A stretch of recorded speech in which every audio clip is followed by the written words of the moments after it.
Hello everyone, कैसे हो आप। आज हम कक्षा 5 हिंदी की वर्कशीट हल करेंगे जिसका उपविषय है जहाँ चाह वहाँ राह।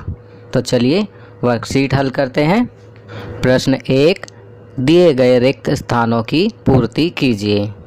यहाँ पर कुछ शब्द दिए हैं: अनूठी, पैरों, चुनौती, बादामी, बच्चे, काठियावाड़ी, कुदरत, नवीनता। इन शब्दों को छांटकर हमें रिक्त स्थान में भरना है। पहला है मलमली धोती का डैश रंग खिल उठा था। तो यहाँ पर हम लिखेंगे बादामी।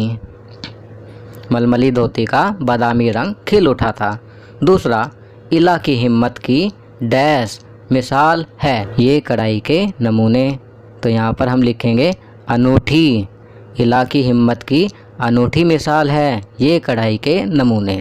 तीसरा, इला ने वह सब अपने डैश से करना सीखा जो हम हाथों से करते थे। तो यहाँ पर हम लिखेंगे पैरों।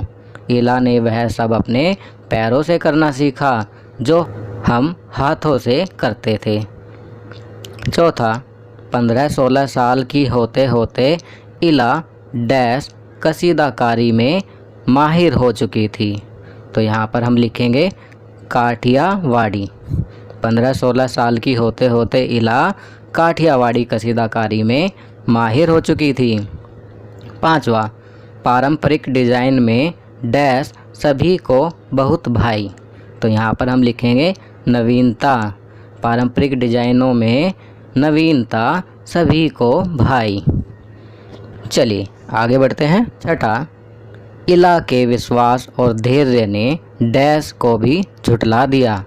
तो यहाँ पर हम लिखेंगे कुदरत। इला के विश्वास और धैर्य ने कुदरत को भी झुठला दिया।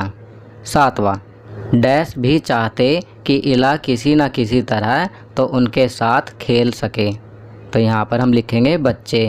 बच्चे भी चाहते कि इला किसी न किसी तरह तो उनके साथ खेल सके।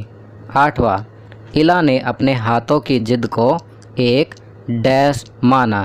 तो यहाँ पर हम लिखेंगे चुनौती। इला ने अपने हाथों की जिद को एक चुनौती माना।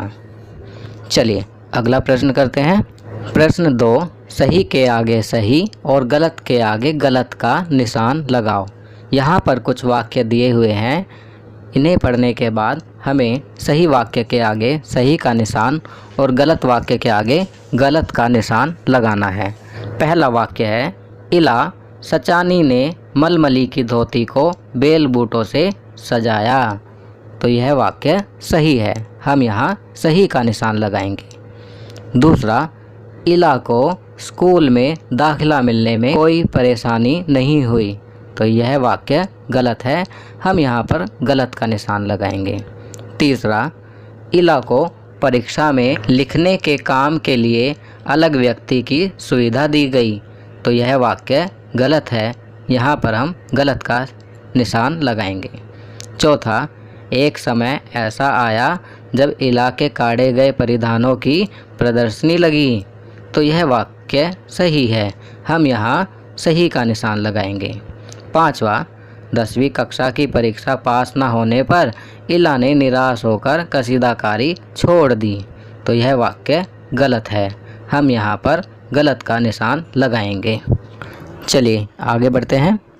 प्रश्न 3, पाठ में बहुत से कामों के नाम आए हैं जैसे दाल भात खाना, बाल बनाना, फर्श बुहारना, कपड़े धोना, तरकारी काटना। आप अपने घर में कौन कौन से काम करते हो उनकी सूची बनाओ। तो बच्चों, यह कार्य आपको स्वयं करना है। आपको यहाँ पर लिखना है कि आप अपने घर में कौन कौन से कार्य करते हो। तो सभी बच्चे अलग अलग कार्य करते होंगे, तो हर बच्चा अलग कार्य लिखेगा या वो कार्य लिखेगा जो भी वह करता है। यहाँ पर मैं कुछ कार्य लिख रहा हूँ जो मैं करता हूँ, जैसे कि बिस्तर ठीक करना, पानी भरना, दुकान से सामान लाना, घर के बिखरे सामान को ठीक जगह पर रखना, शाम को पापा के घर आने पर पापा को तथा किसी मेहमान के घर आने पर उन्हें पानी देना। इसके अलावा कभी कभी मैं चाय भी बना लेता हूँ, तो चाय बनाना। तो बच्चों, ये कार्य थे जो मैं करता हूँ। आप उन कामों के नाम लिखेंगे जो आप करते हैं। तो बच्चों, ये वर्कशीट यहाँ कंप्लीट होती है। अगर यह वीडियो आपको अच्छी लगी तो इसे लाइक एंड शेयर ज़रूर करें। अन्य विषयों पर बने हमारे लेटेस्ट वीडियोस को देखने के लिए चैनल को सब्सक्राइब करना ना भूलें और देखते रहिए हमारा channel knowledge kingdom. Thank you.